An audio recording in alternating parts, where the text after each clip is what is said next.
Thanks, Lauren. Calls for police reforms being heard across the country tonight.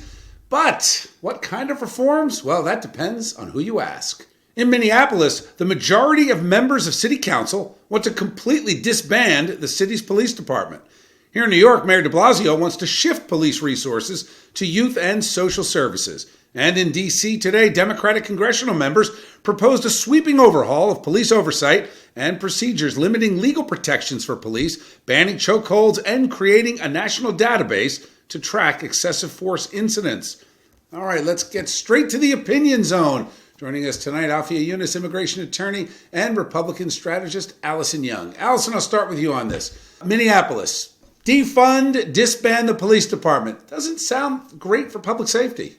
Not only does it not sound great for public safety, it just doesn't make good common sense. You know, this is the problem with people that start with a cause and then try to influence public policy in a way where they don't understand the community impact, the economics, everything around it. This is the time where you want police departments to have more resources. If you defund police, the things that will go away first are things like bias training and de-escalation training, because their first job is to serve and protect. So those are the things that aren't going to change if you defund the police. Afia, to you, if you look across the country and cities, I've talked about this last week on the show in New York. Most of your crime victims and suspects, especially when it comes to murder and manslaughter, overwhelmingly folks that are black and brown. How does defunding the police help keep those communities safe?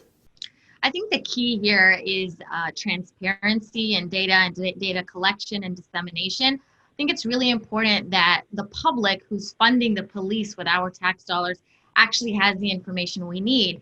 And I think banning chokeholds and requiring a reporting of when there's an unarmed civilian death, I think we should all across the spectrum should be for that. Let's not go super left, let's not go super right, and let's find some real reforms that could actually implement change we've been looking for hundreds of years. All right. Thank you, guys.